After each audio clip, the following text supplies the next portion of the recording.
Boa noite. Boa noite para quem está aqui, né, ao vivo, e para quem está assistindo, vai ver a gravação depois. Boa tarde, bom dia, boa noite, boa madrugada, não sei. Cada um vai ver num horário diferente, né? É uma possibilidade. A gente sempre lidava com isso, né, no centro. Quando você fala com as pessoas, tem os encarnados e os desencarnados, né? Agora tem um outro elemento também. Tem outros encarnados ou desencarnados que vão ver num outro momento, de acordo com os recursos que nós temos aí, né? Da nossa tecnologia, né? Eu vou começar com uma frase. Essa frase aqui é um cartãozinho que eu achei há um tempo atrás e eu guardei. Não tem autor. Tem autor assim determinado. Que bonita essa. Excluindo a reencarnação do número de suas crenças, o mundo moderno arrebatou a Deus, tirou de Deus a sua justiça e ao homem a sua esperança. Eu acho uma frase tão interessante, porque se a gente tirar a ideia da reencarnação, essa frase aqui é do mundo moderno, né? Mas se a gente tirar essa ideia, nós estamos tirando a capacidade de justiça de Deus. E tira da gente a esperança. Porque se a gente for pensar que a gente vive só uma vez, é muito pouco. E aí fica muito injusto tudo isso, né? Deus seria muito... Nós somos melhores que Deus, né? Nós somos muito mais preocupados com o próximo do que Deus. Porque a gente às vezes se preocupa com as pessoas, né, que estão à nossa volta, com os nossos queridos ou não. E se você tirar essa ideia de reencarnação, também você deixa Deus menor. A ideia de Deus fica pequena. Quer dizer, no nosso entendimento, né, que acreditamos na reencarnação. Porque o capítulo 4 é sobre ninguém pode ver o reino de Deus se não nascer de novo. Nós vamos falar da primeira parte dele, do item 1 ao 17, e a semana que vem alguém vai completar esse estudo. Então a questão da reencarnação é um tema muito importante para nós que estudamos o Espiritismo. Porque ele trata de um assunto que diz respeito à nossa vida futura e à nossa vida passada. Nós temos um passado de muitas encarnações e temos um futuro de muitas encarnações. Então isso é um incentivo, porque a gente tem dificuldades, mas nós vamos ter experiências novas que vão se apresentar para a gente, e a gente enfrentando essas experiências, nós vamos crescendo espiritualmente. Porque nós somos um espírito, né? Eu sou um espírito que tem um corpo. Eu não sou um corpo que tem um espírito. Então nós somos seres imortais, espirituais, que nesse momento estão nessa encarnação, nesse lugar, nesse mundo, nesse país, com esse corpinho que a gente tem. Mas isso é uma coisa passageira. E é interessante porque, assim, no Livro dos Espíritos, para quem quiser aprofundar nessa questão, da questão 166 a 222, da 166 a 222, que é uma questão bem longa, que é um resumo do assunto, ele fala muito, os Espíritos falam muito com as perguntas do Kardec, sobre a questão da reencarnação. A importância, o mecanismo, o que é, para que serve, para que não serve. Então, quem quiser aprofundar, vai olhar no Livro dos Espíritos, da 166 a 222. Que fala sobre isso e esclarece mais, né? Que isso é uma exemplificação da justiça de Deus, né? E para que a gente reencarna, basicamente, né? A gente reencarna para pagar os nossos pecados do passado. Então a gente pecou no passado, fez coisas erradas no passado, a gente reencarna para isso. A gente reencarna para consertar possíveis equívocos que cometemos no passado por ignorância. Mas a gente reencarna para aprender, basicamente. A gente reencarna para ser feliz. A gente reencarna para aprender coisas novas e cada vez crescer mais espiritualmente. Para chegar numa posição de um espírito mais evoluído. Agora, chegar numa posição de espírito evoluído, Jesus, que é o nosso maior exemplo de perfeição, ele não nasceu pronto. Deus não criou Jesus daquele jeito. Jesus teve um processo de evolução como nós estamos tendo. Por isso que a gente chama Jesus o nosso irmão maior. Nosso grande mestre, nosso grande irmão. Irmão nosso, como Deus é o nosso Pai, Ele é o Pai dele, é o nosso Pai também, é o Pai de todos nós. Então a reencarnação é aquilo que dá condições de eu entender, por exemplo, coisas que a gente percebe de injustiça. Porque nós vamos dizer que todo mundo tem condições iguais de progresso na vida. Vou pensar no aspecto material. Todos têm condições iguais? Claro que não. Uma pessoa que nasceu num meio muito difícil, vai ter muito mais dificuldade de conseguir coisas, isso no campo material, do que uma pessoa que nasce num ambiente mais adequado, no aspecto material. Claro que os desafios se apresentam para todos, mas as pessoas que nascem, tem gente que a vida é um faroeste, né? A pessoa tem problema todo dia, todos os possíveis e imagináveis. E tem pessoas que passam por dificuldades diárias, das mais variadas, e estão sempre de bem com a vida. Porque essas pessoas sabem lidar com os problemas de maneira mais fácil. Como é que elas adquiriram isso? Com o passado dela, com as encarnações dela. E ao contrapartida tem pessoas, a gente às vezes está nessa turma, que qualquer probleminha vira uma coisa insolúvel. E a gente quer apertar o botão e sair do mundo, que eu quero descer, não quero mais ficar aqui. Porque a gente não aprendeu a lidar com certas dificuldades. E existe aquele velho ditado, Deus dá o frio conforme o cobertor. A gente enfrenta dificuldades em função das nossas condições de superá-las. Então, se eu estou passando uma fase mais complicada, eu posso confiar que Deus está me dando apoio. Ah, mas como que Deus se manifesta para mim? Das formas mais variadas. No dia a dia, com os amigos, com as pessoas, com os conhecidos. Uma pessoa, às vezes, no ônibus, no metrô, no trem, no trânsito, te fala alguma coisa na rua, um vizinho, que te dá uma dica de uma coisa simples para você resolver um problema complexo. É a manifestação de Deus nos ajudando. Jesus, ele falou, também tem aquela história, a gente reencarna e esquece o passado, então eu vou ter que começar tudo de novo. A gente esquece o passado, é claro, né? Porque se eu lembrar, vamos imaginar que numa encarnação passada eu aprontei um monte com você. Aí eu reencarno, encontro você e lembro o que eu fiz. Vai ser difícil a gente se encarar, né? Eu vou ficar morrendo de vergonha o tempo todo e você não vai querer me olhar nem pintado de ouro na frente. Então Deus, na sua sabedoria, faz a gente esquecer das coisas do passado. Se eu tenho alguma diferença com alguém, vamos enfrentar isso nessa encarnação com essa situação de hoje. Não vou ficar pensando muito, porque eu não sei se fui eu que aprontei para você ou você que aprontou para mim. Então, na dúvida, deixa quieto. Vamos seguir o barco. Vamos aproveitar as novas oportunidades que a gente tem. E a gente não esquece tudo. A gente tem o esquecimento do passado, mas nós temos uma coisa que é a nossa intuição. Tem uma vozinha que fala dentro da gente de vez em quando. Quando a gente dorme, você conversa com um monte de gente, tem contatos espirituais que te dão algumas dicas, te dão uns lembretes. Aí a gente acorda. Nossa, eu tive um sonho assim, assado, lembrei tal coisa, tive tal dica, tal sugestão para resolver tal problema. É uma vivência que você teve e você lembrou de maneira meio confusa, mas lembrou de algum jeito.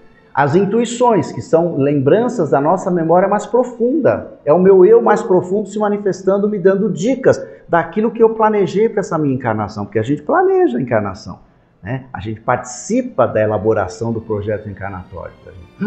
Eu planejei isso, ter essa situação, tá com essa criatura, casar com esse, casar com aquela, ter essa sogra, essa cunhada, esse filho. É a gente que planejou. A gente planejou e Deus nos dá o apoio de outras pessoas para enfrentar as dificuldades com esse, com aquele ou com aquele outro.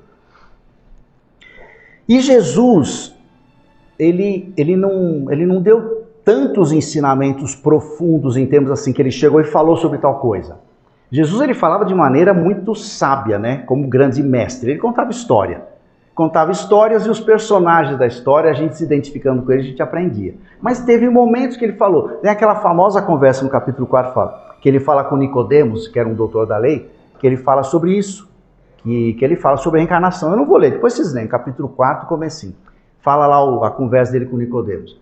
Que o Nicodemos não entendia, né? Quando Jesus falou que você vai nascer de novo, o Nicodemos falou, como é que eu vou voltar para a barriga da minha mãe? Já sou velho. Aí Jesus fala, você também não entende nada. Estou falando uma coisa tão simples, você não entende o que eu estou falando? Claro que não é isso. O nascido da água é água, do espírito é espírito. Aí o cara, não estou entendendo, né? Porque era muito profundo. E o Nicodemos era uma pessoa que tinha conhecimento da lei, do conhecimento da cultura judaica religiosa daquele momento. E ele teve dificuldade de entender. E Jesus está falando claramente, olha, nascido da carne, da água é água, do espírito é espírito. Então nós somos um ser misto. Eu, geneticamente, tenho a minha ascendência dos meus pais, dos meus avós, dos meus bisavós.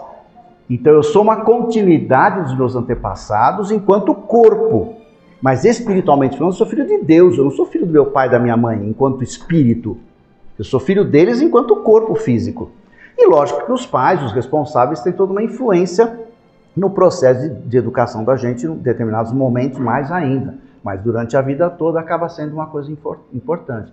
Mas a gente tem uma individualidade espiritual e temos um lado material.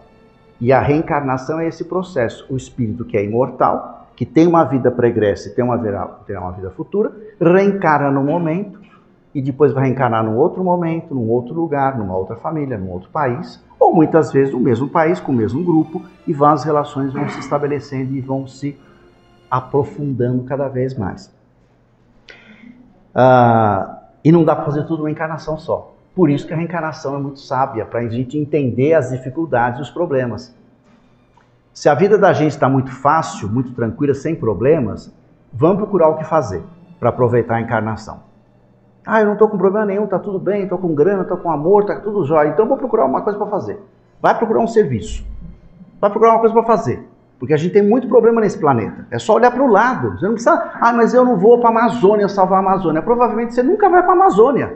Mas você pode cuidar da árvore do teu quintal, do teu vizinho, né? Pode evitar de cortar aquela árvore porque ela solta folha e faz sujeira. Você pega e varre a sujeira, né? Mas entope a calha. Vai lá e limpa a calha e deixa a árvore lá, coitada. Então tem tantas coisas que nós podemos fazer que faz a diferença na nossa encarnação, né? E a gente vai aprendendo cada vez mais dentro da nossa possibilidade. Então eu não vou resolver os problemas do mundo, mas eu posso minimizar o problema das pessoas que estão à minha volta, em todos os aspectos, materiais e espirituais. Ouvir, às vezes aquela pessoa que vem, você chega perto da pessoa, você já sabe que ela vai começar a contar. Você pergunta para ela, como é que você está? E ela fala tudo. E ela começa, e não para nunca. E você encontra com ela de vez em quando, é sempre a mesma história. Você está chegando perto, o que você faz? Foge, atravessa a rua, entra numa loja, está no shopping, entra numa loja de qualquer coisa. Você nem olha o que é a loja, você entra lá, né? Custa entrar? Não. Custa entrar, né? Ou melhor, é mais fácil entrar. Fica, conversa, escuta. É uma forma de ajudar também. Da gente, porque a gente às vezes também está assim, né? Querendo falar com os outros. E ninguém quer falar com a gente. Quando a gente quer falar e os outros não querem ouvir, a gente não fica triste? Quando a gente gosta de ser ouvido, vamos ouvir os outros também. Então, para isso que a reencarnação serve, para a gente ir aprendendo nas mínimas coisas. Não são os grandes projetos mirabolantes do planeta. Eu não vou lá para a conferência do clima resolver nada, porque eu não tenho nem condição de comprar passagem para o Egito. E lá não vou resolver nada, eu não falo o que eles vão entender, né? Eu não entendo nada. Mas eu posso colaborar de algum jeito aqui. E aí ele fala sobre ressurreição e reencarnação. Ressurreição é bom a gente entender que a ressurreição tem umas explicações. A ressurreição, que se entendia você ter um espírito imortal, mas você ressurge, você volta à vida. Quando se fala em ressurreição, não tem o sentido de voltar à vida no mesmo corpo. Ressurreição é uma ideia que se tem da vida do espírito. Mas Jesus teve ressurreição, né? Jesus ele morreu, depois teve a ressurreição. O que é a ressurreição do Cristo? É uma manifestação tangível, é uma aparição de Jesus. Não é nada de mirabolante, nada de miraculoso. Aconteceu só com ele? Não, com um monte de gente. Com Jesus aconteceu episódios importantes, ele desencarnou e depois ele se apresentou tangivelmente para os seus discípulos em vários episódios, são narrados no Novo Testamento. Então a ressurreição no sentido de que a pessoa desencarna e volta à vida naquele corpo, não existe isso. Se o corpo já morreu, se o corpo está morto, ele não volta à vida. A ressurreição de Lázaro, não, o cara não estava desencarnado, ele estava em sono letárgico. Jesus deu um passezinho, o cara deu uma acordada, mas ele não estava desencarnado. Porque não existe você voltar ao corpo. Quando você desencarna, o espírito continua vivo. Eu posso manifestar de maneira tangível ou com o intermédio de um outro médium para outra pessoa. Então é a prova da existência, da vivência, da pós-existência da alma após o desencarno. Reencarnação é voltar num outro corpo. E ele, no Evangelho segundo o Espiritismo, tem alguns trechos que são citados do Velho Testamento. Geralmente no Evangelho se cita trechos do Novo Testamento. Basicamente o Sermão da Montanha. Mas nesse capítulo ele cita alguns textos que estão no Velho Testamento. E olha lá, Isaías, no Velho Testamento, fala isso: os teus mortos viverão, os meus a quem tiraram a vida ressuscitarão. Despertai e cantai louvores, vós os que habitais no pó. Porque o orvalho que cai sobre vós é o orvalho da luz e arruinareis a terra e o reino dos gigantes. Está em Isaías. Porque existem essas ideias sutis da reencarnação já no Velho Testamento. Em outras crenças, ao longo da história, essa ideia está permeando, porque é uma manifestação, né, de vários médiuns, de vários emissários ao longo do tempo, falando que a gente não tem só essa encarnação. Não é uma exclusividade do Espiritismo tratar desse tema. O Espiritismo aprofundou esse tema. Você vai encontrar em outras religiões, em outros grupos, em outras crenças. O João, o evangelista, fala de reencarnação de uma maneira um pouquinho mais sutil. Mateus fala de uma maneira muito objetiva sobre a reencarnação. Olha que interessante. Mateus, ele fala assim, desde os tempos de João Batista até agora o reino de Deus é tomado pela força. Porque todos os profetas e a lei até João profetizaram. E se vós o quereis bem compreender, ele mesmo é o Elias que há de vir. E o que tem ouvidos de ouvir, ouça. Então ele fala que o João Batista é o Elias que iria voltar. Mateus fala claramente de reencarnação. Então você vai encontrar no Novo Testamento pistas claras sobre a reencarnação. Você vai encontrar algumas ideias no Velho Testamento. Essa ideia é antiga, ela está sendo retomada. E tem outro trecho também, que só no Velho Testamento, no livro de Jó. Quando o homem morre, olha como é claro isso. Está lá no Velho Testamento. Quando o homem morre, perde toda a sua força e expira. Depois, onde ele está, se o homem morre, tornará a viver. Esperarei todos os dias o meu combate até que chegue minha transformação. Ou seja, a gente não morre. É importante ter essa clareza que a gente não morre, porque dá uma ideia de cuidado mais de mim enquanto espírito. Não vou viver só pensando nessa vida, eu vou pensar em ter uma vida espiritual, né? Então, o que eu plantar nessa, eu vou estar colhendo na próxima. E é importante, ao mesmo tempo que eu penso nisso, também não vou ser bonzinho porque eu estou pensando no meu futuro. Não, eu quero aproveitar bem a vida no sentido de crescer espiritualmente para eu poder estar melhor e colaborar com que os outros que estão à minha volta estejam melhor também. E olha a última frase que tem nesse trecho aqui, que é bem bonita, que é relacionada com essa que eu falei no comecinho. Só que essa aqui tem autor, isso aqui é comentário do Kardec. Sem o princípio da pré-existência da alma e da pluralidade das existências, a maior parte das máximas do Evangelho são ininteligíveis. Não dá para entender isso. E por isso tem dado motivo a interpretações tão contraditórias. Esse princípio é a chave que deve restituir-lhes o verdadeiro sentido. Ou seja, entender a encarnação e a reencarnação. Por isso que a gente deu a dica de olhar o livro dos Espíritos, que ele fala mais. Leiam esse capítulo também, que ele fala bastante sobre isso, para a gente poder entender como isso é bom e como isso prova e mostra para a gente a bondade de Deus e a justiça de Deus. Então vamos aproveitar a encarnação, né? Ah, mas eu já estou com 90 anos. 90, mas tem gente que vive mais de 100, né? Ah, eu tenho 20, eu tenho tempo. Não pensa nisso também, você pode desencarnar cedo. Né? Então não é para pensar, eu tenho pouca idade ou muita idade, não importa, a encarnação deve ser enriquecida, deve ser um espaço enriquecedor para qualquer um. Quem tem muito tempo pela frente, aproveita, quem tem pouco tempo, aproveita. E a gente não sabe quanto tem. Né? A gente não sabe se com 90 o cara não vai vir até os 110. Aí tem mais 20 pela frente, dá sempre de fazer muita coisa. E a pessoa que tem menos idade, dá tempo de fazer mais ainda. Então vamos aproveitar, acho que essa é a ideia. A ideia é a gente aproveitar o momento. Cada encarnação nos oferece momentos cada vez mais enriquecedores, que a gente possa ter olhos de ver e ouvidos de ouvir e aproveitar isso, né? Que Jesus nos abençoe.